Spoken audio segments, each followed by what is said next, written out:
प्रभात बच्चों, हिंदी साहित्य की कक्षा में आप सभी का स्वागत है। बच्चों, आज हम हिंदी साहित्य से पढ़ेंगे पाठ 5, जिसका शीर्षक है भिखारिन। विश्व विख्यात लेखक रविंद्रनाथ टैगोर द्वारा लिखित प्रस्तुत कहानी में अंधी भिखारिन व सेठ बनारसी दास प्रमुख पात्र हैं। कहानी में पात्रों के मनोवैज्ञानिक विश्लेषण का चरम विकास पाया जाता है। अंधी भिखारिन किसी अनजान बच्चे पर अपनी सारी ममता और धन दौलत लुटा देती है, जबकि सेठ बनारसी दास समय समय पर अपना चरित्र बदलता रहता है। कहानी में चरित्रों के अंतर्द्वंद का विशेष स्थान रहा है। ममता व बलिदान की भावनाएं पाठक पर अमिट छाप छोड़ती हैं। बच्चों, आइए इस कहानी के लेखक के विषय में जानते हैं। यह चित्र रविंद्रनाथ ठाकुर जी की है। इनका जन्म 7 मई 1861 को कोलकाता के जोड़ा साको ठाकुरबाड़ी में हुआ था। इनके पिता का नाम देवेंद्रनाथ ठाकुर और माता का नाम शारदा देवी था। इन्होंने अपनी प्रारंभिक शिक्षा सेंट जेवियर्स स्कूल से पूरी की थी। टैगोर को बैरिस्टर बनाने की चाहत में इनके पिताजी ने इनका नाम 1878 में इंग्लैंड के ब्रिस्टोन पब्लिक स्कूल में दर्ज कराया था, लेकिन बैरिस्टरी में इनकी रुचि न होने के कारण 1880 में बिना डिग्री हासिल किए ही यह वापस आ गए। इनका विवाह सन 1883 में मृणालिनी देवी के साथ संपन्न हुआ था। रविंद्रनाथ टैगोर ने अपनी पहली कविता महज 8 वर्ष की अवस्था में लिखी थी। इन्होंने लगभग 2230 गीतों की रचना की थी। टैगोर जी ने 1901 में पश्चिम बंगाल के ग्रामीण क्षेत्र में शांति निकेतन में एक प्रायोगिक विद्यालय की स्थापना की थी। उनकी प्रमुख प्रकाशित कृतियों में गीतांजलि, गीताली, गीतिमाल्य, कथा व कहानी, शिशु, शिशु भोलानाथ, कड़िका, छड़िका, खेया आदि प्रमुख हैं। उन्होंने कुछ पुस्तकों का अंग्रेजी में अनुवाद भी किया था। रविंद्रनाथ टैगोर ने ही गांधी जी को सबसे पहली बार महात्मा कहकर पुकारा था। भारत के राष्ट्रगान के रचयिता रविंद्रनाथ ठाकुर जी की मृत्यु 7 अगस्त 1941 को कलकत्ता में हुई थी। आइए हम इस पाठ को आगे पढ़ते हैं। बच्चों, यह पाठ है भिखारिन। इस पाठ में एक अंधी भिखारिन के विषय में बताया गया है, जो प्रतिदिन मंदिर एवं सड़कों पर भीख मांगते हुए अपना तथा अपने बच्चे का भरण पोषण करती है। बच्चों, भिखारिन जो भी अपना जमा पूंजी इकट्ठा की रहती है, वह एक सेठ के पास जमा करने जाती है और सेठ बही खाते में नाम लिखकर उसकी जमा पूंजी को जमा कर लेते हैं। 2 वर्ष के पश्चात अचानक बुढ़िया जो रहती है, उसके बच्चे की तबीयत खराब हो जाती है और कोई उपाय न देखकर वह बुढ़िया उसी सेठ के पास पुनः जाती है और अपने जमा किए हुए पैसे में से कुछ पैसे मांगने लगती है, परंतु सेठ बेईमानीवश उसे एक भी पैसा न देते हुए कहते हैं कि उसके पास उसके एक भी पैसे जमा नहीं हैं। बुढ़िया हार मानकर रोकर चली जाती है और कुछ उपाय न सोचते हुए वह पुनः अपने बच्चे को लेकर सेठ के दरवाजे पर आ जाती है। सेठ ने पहले तो उस बुढ़िया को नौकरों से भगाने की कोशिश की, परंतु जब वह बुढ़िया नहीं भागी तो वह अपने कोठी से बाहर निकल कर आए। जब वह बाहर निकल कर आए और बच्चे को देखा तो उन्हें सहसा अपने बच्चे की याद आ गई, जो 7 वर्ष पूर्व मेले में अचानक खो गया था। उस बच्चे को देखते ही सेठ जी ने उसे पहचान लिया कि वह उनका बेटा मोहन है, जिसकी जांघ पे एक निशान भी था। उस निशान को देखते ही सेठ उस बुढ़िया से उस बच्चे को गोद से लेके तुरंत अपनी कोठी में चले गए और तुरंत डॉक्टर को बुला के उसका हर संभव इलाज कराना शुरू कर दिया। धीरे धीरे वह बच्चा स्वस्थ हुआ और माँ माँ पुकारने लगा। जब वह अंधी बुढ़िया को नहीं पाया तो उसका तबीयत फिर से बिगड़ने लगा और फिर से उसे तेज़ बुखार चढ़ने लगा। यह देखकर सेठ हार मानकर उस बुढ़िया को वापस अपनी कोठी पर ले आते हैं और उस बच्चे को उसे गोद में डाल देते हैं। धीरे धीरे बच्चा अपनी माँ का स्पर्श पाकर धीरे धीरे ठीक होने लगता है और जब वह पूरी तरह स्वस्थ हो जाता है तो बुढ़िया उस बच्चे को छोड़ के जाने लगती है। उसे जाता देख सेठ ने उसकी जमा पूंजी, जो उसने 2 वर्ष पूर्व सेठ के पास जमा की थी, उसे वापस करता है और क्षमा मांगता है। यह देख बुढ़िया कहती है, यह धन दौलत तो मैंने तेरे बेटे के लिए ही एकत्र किया था, यह धन दौलत मेरे किस काम का, यह उसे दे देना। और यह कहकर वह बुढ़िया वापस जाने लगती है। इस समय उस सेठ की स्थिति एक याचक की होती है और उस बुढ़िया की स्थिति एक दाता के रूप में दिखाई गई है। बच्चों, आइए इस पाठ को हम विस्तृत रूप से पढ़ते हैं। अंधी प्रतिदिन मंदिर के दरवाजे पर आकर खड़ी होती। दर्शन करने वाले बाहर निकलते तो वह अपना हाथ फैला देती और नम्रता से कहती, बाबूजी, अंधी पर दया हो जाए। वह जानती थी कि मंदिर में आने वाले सहृदय और श्रद्धालु हुआ करते हैं। उसका यह अनुमान असत्य न था। आने जाने वाले 2-4 पैसे उसके हाथ पर रख ही देते। अंधी उनको दुआएं देती और उनकी सहृदयता को सराहती। स्त्रियां भी उसके पल्ले में थोड़ा बहुत अनाज डाल जाया करती थी। प्रातः से संध्या तक इसी प्रकार हाथ फैलाए खड़ी रहती। उसके पश्चात मन ही मन भगवान को प्रणाम करती और अपनी लाठी के सहारे झोपड़ी का पथ ग्रहण करती। उसकी झोपड़ी नगर से बाहर थी। रास्ते में भी याचना करती जाती, किंतु राहगीरों में अधिक संख्या श्वेत वस्त्र वालों की होती, जो पैसे देने की अपेक्षा झिड़कियां दिया करते हैं। तब भी अंधी निराश न होती और उसकी याचना बराबर जारी रहती। झोपड़ी तक पहुँचते पहुँचते उसे 2-4 पैसे और मिल जाते। झोपड़ी के समीप पहुँचते ही 10 वर्ष का एक लड़का उछलता कूदता आता और उससे चिपट जाता। अंधी टटोल कर उसके मस्तक को चूमती। बच्चा कौन है, किसका है और कहाँ से आया है, इस बात से कोई परिचित नहीं था। 7 वर्ष हुए पास पड़ोस वाले ने उसे अकेला देखा था। उन्हीं दिनों एक दिन संध्या समय लोगों ने उसकी गोद में एक बच्चा देखा। वह रो रहा था। अंधी उसका मुख चूम चूम कर उसे चुप कराने का प्रयत्न कर रही थी। वह कोई असाधारण घटना न थी, अतः किसी ने भी नहीं पूछा कि बच्चा किसका है। उसी दिन से यह बच्चा अंधी के पास रहता था और प्रसन्न था। उसको वह अपने से अच्छा खिलाती और पहनाती थी। अंधी ने अपनी झोपड़ी में एक हांडी गाड़ रखी थी।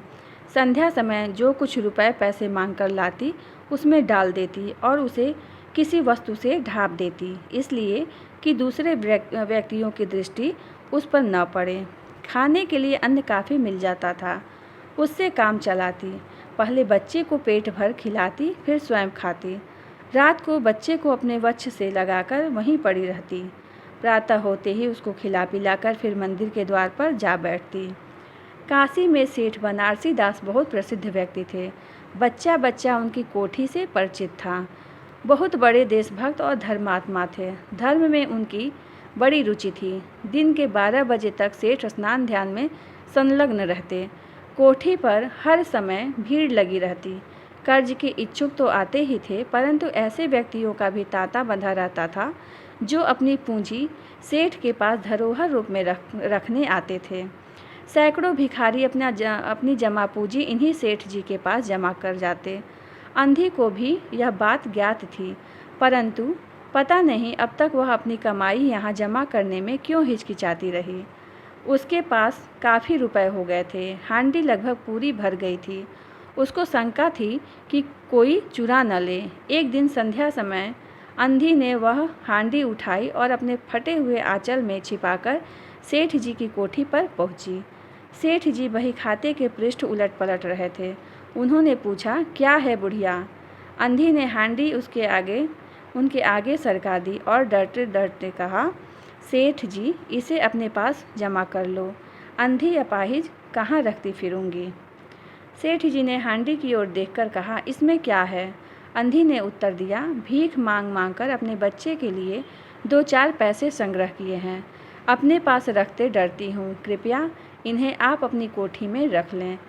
सेठ जी ने मुनीम की ओर संकेत करते हुए कहा, बही में जमा कर लो। फिर बुढ़िया से पूछा, तेरा क्या नाम है? अंधी ने अपना नाम बताया।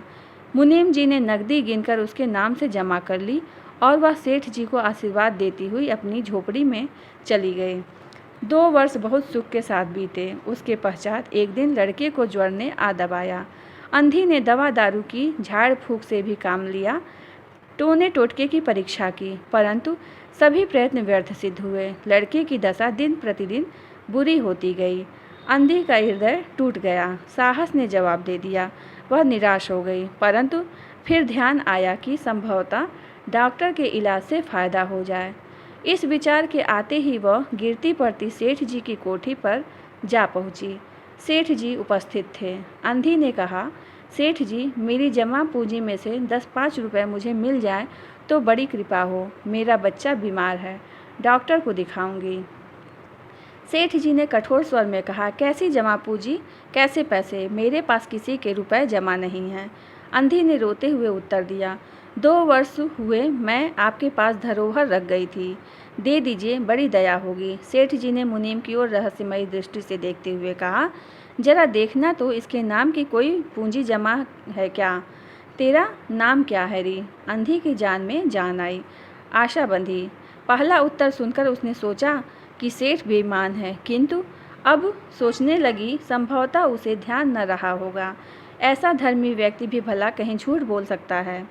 उसने अपना नाम बता दिया। मुनीम ने बही को उलट पलट देखा, फिर कहा, नहीं तो इस नाम पर 1 पाई भी जमा नहीं है। अंधी वहीं जमी बैठी रही। उसने रो रो कर कहा, सेठ जी, परमात्मा के नाम पर, धर्म के नाम पर कुछ दीजिए, मेरा बच्चा जी जाएगा। मैं जीवन भर आपके गुण गाऊंगी। परंतु पत्थर में जोक न लगी। सेठ जी ने क्रुद्ध होकर कहा, जाती है या नौकर को बुलाऊं? अंधी लाठी टेक कर खड़ी हो गई और सेठ जी की ओर मुँह करके बोली, अच्छा, भगवान तुम्हें बहुत दे, और अपनी झोपड़ी की ओर चल दी। यह आशीष न थी बल्कि एक दुखी का श्राप था। बच्चे की दशा बिगड़ती गई। दवा दारू हुई ही नहीं, फायदा कैसे होता। एक दिन उसकी अवस्था चिंताजनक हो गई, प्राणों के लाले पड़ गए। उसके जीवन से अंधी भी निराश हो गई। सेठ जी पर रह रहकर उसे क्रोध आता था। इतना धनी व्यक्ति है, 2-4 रुपए दे देता तो क्या चला जाता। और फिर उससे कुछ दान नहीं मांग रही थी, अपने ही रुपए मांगने गई थी। उसे सेठ जी से घृणा हो गई। बैठे बैठे उसको कुछ ध्यान आया। उसने बच्चे को अपनी गोद में उठा लिया और ठोकरे खाती गिरती पड़ती सेठ जी के घर पहुंची और द्वार पर धरना देकर बैठ गई। बच्चे का शरीर ज्वर से भभक रहा था और अंधी का कलेजा भी। एक नौकर किसी काम से बाहर आया। अंधी को बैठा देख उसने सेठ जी को सूचना दी। सेठ जी ने आज्ञा दी कि उसे भगा दो। नौकर ने अंधी से चले जाने को कहा, किंतु वह उस स्थान से न हिली। मारने का भय दिखाया, पर वह टस से मस न हुई। उसने फिर अंदर जाकर कहा कि वह नहीं टलती। सेठ जी स्वयं बाहर पधारे। देखते ही पहचान गए। बच्चे को देखकर उन्हें बहुत आश्चर्य हुआ कि उसकी शक्ल सूरत उसके मोहन से बहुत मिलती जुलती है। 7 वर्ष हुए तब मोहन किसी मेले में खो गया था। उसकी बहुत खोज की, पर उसका कोई पता न चला। उन्हें स्मरण हो आया कि मोहन की जांघ पर लाल रंग का एक चिन्ह था। इसी विचार के आते ही उन्होंने अंधी की गोद से बच्चे की जांघ देखी। चिन्ह अवस्था, परंतु पहले से कुछ बड़ा। उनको विश्वास हो गया कि बच्चा उन्हीं का है। उन्होंने तुरंत उसको छीनकर अपने कलेजे से लगा लिया। शरीर ज्वर से तप रहा था। नौकर को डॉक्टर बुलाने के लिए भेजा और स्वयं मकान के अंदर चल दिए। अंधी खड़ी हो गई और चिल्लाने लगी, मेरे बच्चे को न ले जाओ, मेरे रुपए तो हजम कर गए, अब क्या मेरा बच्चा भी मुझसे छीनोगे। सेठ जी बहुत चिंतित हुए और कहा, बच्चा मेरा है, यही एक बच्चा है। 7 वर्ष पूर्व कहीं खो गया था, अब मिला है, सो इसे कहीं नहीं जाने दूंगा और लाख यत्न करके भी इसके प्राण बचाऊंगा। अंधी ने जोर का एक ठहाका लगाया, तुम्हारा बच्चा है, इसलिए लाख यत्न करके भी उसे बचाओगे। मेरा बच्चा होता तो उसे मर जाने देते क्या? क्यों, यह भी कोई न्याय है? इतने दिनों तक खून पसीना एक करके उसको पाला है, मैं उसको अपने हाथ से नहीं जाने दूंगी। सेठ जी की अजीब दशा थी, कुछ करते धरते नहीं बनता था। कुछ देर वहीं मौन खड़े रहे, फिर मकान के अंदर चले गए। अंधी कुछ समय तक खड़ी रोती रही, फिर वह भी अपनी झोपड़ी की ओर चल दी। दूसरे दिन प्रातःकाल प्रभु की कृपा हुई या दवा ने जादू का सा प्रभाव दिखाया। मोहन का ज्वर उतर गया। होश आने पर उसने आंखें खोली तो सर्वप्रथम शब्द उसकी जुबान पर निकला, माँ। चहुँ ओर अपरिचित शक्लें देखकर उसने अपने नेत्र फिर बंद कर लिए। उस समय उसका ज्वर फिर अधिक होना आरंभ हो गया। माँ माँ की रट लगी हुई थी। डॉक्टरों ने जवाब दे दिया। सेठ जी के हाथ पांव फूल गए। चहुं ओर अंधेरा दिखाई पड़ने लगा। क्या करूं, एक ही बच्चा है, इतने दिनों बाद मिला भी तो मृत्यु उसको अपने चंगुल में दबा रही थी। इसे कैसे बचाऊं? सहसा उसको अंधी का ध्यान आया। पत्नी को बाहर भेजा कि देखो कहीं वह अब तक द्वार पर न बैठी हो, परंतु वह वहाँ कहाँ। सेठ जी ने फिरन तैयार कराई और बस्ती से बाहर उसकी झोपड़ी पर पहुँचे। झोपड़ी बिना द्वार के थी। अंदर गए, देखा अंधी एक फटे पुराने टाट पर पड़ी है और उसके नेत्रों से अश्रुधारा बह रही थी। सेठ जी ने धीरे से उसको हिलाया। उसका शरीर भी अग्नि की भांति तप रहा था। सेठ जी ने कहा, बुढ़िया, तेरा बच्चा मर रहा है। डॉक्टर निराश हो गए। रह रहकर वह तुझे पुकारता है, अब तू ही उसके प्राण बचा सकती है। चल और मेरे नहीं नहीं, अपने बच्चे की जान बचा ले। अंधी ने उत्तर दिया, मरता है तो मरने दो, मैं भी मर रही हूँ। हम दोनों स्वर्ग लोक में फिर माँ बेटे की तरह मिल जाएंगे। इस लोक में सुख नहीं है, वहाँ मेरा बच्चा सुख में रहेगा। मैं वहाँ उसकी सुचारू रूप से सेवा शुश्रूषा करूँगी। सेठ जी रो दिए। आज तक उन्होंने किसी के सामने सिर न झुकाया था, किंतु इस समय अंधी के पांव पर गिर पड़े और रो रो कर कहा, ममता की लाज रख लो, आखिर तुम भी उसकी माँ हो। चलो, तुम्हारे जाने से वह बच जाएगा। ममता शब्द ने अंधी को विकल कर दिया।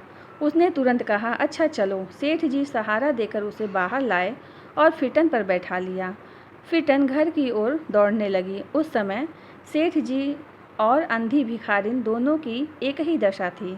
दोनों की यही इच्छा थी कि शीघ्र से शीघ्र अपने बच्चे के पास पहुंच जाए। कोठी आ गई। सेठ जी ने सहारा देकर अंधी को उतारा और अंदर ले गए। भीतर जाकर अंधी ने मोहन के माथे पर हाथ फेरा। मोहन पहचान गया कि यह उसकी माँ का हाथ है। उसने तुरंत नेत्र खोल दिए और उसे अपने समीप खड़े हुए देखकर कहा, माँ, तुम आ गई। अंधी भिखारिन मोहन के सिरहाने बैठ गई और उसने मोहन का सिर अपनी गोद में रख लिया। उसको बहुत सुख का अनुभव हुआ और वह उसकी गोद में तुरंत सो गया। दूसरे दिन से मोहन की दशा अच्छी होने लगी और 10-15 दिन में वह बिल्कुल स्वस्थ हो गया। जो काम हकीमों के नुस्खे, वैद्यों की पुड़िया और डॉक्टरों के मिक्सचर न कर सके, वह अंधी की स्नेहमयी सेवा ने पूरा कर दिया। मोहन के पूरी तरह स्वस्थ हो जाने पर अंधी ने विदा मांगी। सेठ जी ने बहुत कहा कि वह उन्हीं के पास रह जाए, परंतु वह सहमत न हुई। विवश होकर विदा करना पड़ा। जब वह चलने लगी तो सेठ जी ने रुपयों की एक थैली उसके सामने उसके हाथ में दे दी। अंधी ने पूछा, इसमें क्या है? सेठ जी ने कहा, इसमें तुम्हारी धरोहर है, तुम्हारे रुपए, मेरा वह अपराध। अंधी ने बात काटकर कहा, ये रुपए तो मैंने तुम्हारे मोहन के लिए संग्रह किए थे, उसी को दे देना। अंधी ने थैली वहीं छोड़ दी और लाठी टेकती हुई चल दी। बाहर निकलकर फिर उसने उस घर की ओर नेत्र उठाए। उसके नेत्रों से अश्रु बह रहे थे, किंतु वह एक भिखारिन होते हुए भी सेठ से महान थी। इस समय सेठ याचक था और वह दाता थी। बच्चों, इस कहानी से आपको क्या सीख मिलती है? इस कहानी से हमें यही सीख मिलती है कि हमें हर परिस्थिति में दूसरों की सहायता करनी चाहिए और दूसरों से छल कपट बिल्कुल नहीं करना चाहिए, क्योंकि हम जैसा व्यवहार दूसरों के साथ करते हैं, भगवान वैसा ही व्यवहार हमारे साथ भी करते हैं। इसलिए हमें अपने दिल से, एकदम साफ दिल से सबकी सहायता और सेवा करनी चाहिए। आइए बच्चों, अब इसके बाद हम पढ़ते हैं शब्दार्थ। सहृदय, दयालु, संवेदनशील। मस्तक, माथा। तांता बंधा रहना, लोगों की भीड़ लगी रहना। रहस्यमयी दृष्टि, रहस्य भरी नज़र। घृणा, नफरत। अपरिचित मतलब अनजान। अश्रुधारा, आंसुओं की धारा। विकल मतलब बेचैनी। याचक मतलब मांगने वाला। याचना मतलब मांगना। प्रयत्न मतलब कोशिश। पृष्ठ मतलब पन्ने। क्रुद्ध होना मतलब क्रोधित होना। आश्चर्य, हैरानी। नेत्र, आँख। लाज रखना, सम्मान बचाना। शीघ्र का अर्थ होता है जल्दी। आइए अब इसके बाद हम लोग गृह कार्य की तरफ नज़र डालते हैं। आज का आप लोग का गृह कार्य है, 10 कठिन शब्दों को चुनकर अपनी कॉपी में 3-3 बार कठिन शब्द के रूप में लिखेंगे। उसके पश्चात कठिन शब्दों को ही शब्दार्थ के रूप में 10 शब्दार्थ अपनी कॉपी में लिखेंगे। इसके बाद बच्चों लघु उत्तरी प्रश्न में से प्रश्न संख्या क, ख, ग तथा दीर्घ उत्तरी प्रश्न में से प्रश्न संख्या क, ख, ग अपनी कॉपी में आप इसका उत्तर लिखेंगे। इसके बाद बच्चों पाठ 4 रचनात्मक कार्य के रूप में अपनी कॉपी में आप करेंगे। पाठ 4 आप लोग रचनात्मक कार्य के रूप में अपनी कॉपी में करेंगे। धन्यवाद बच्चों, आपका दिन मंगलमय हो।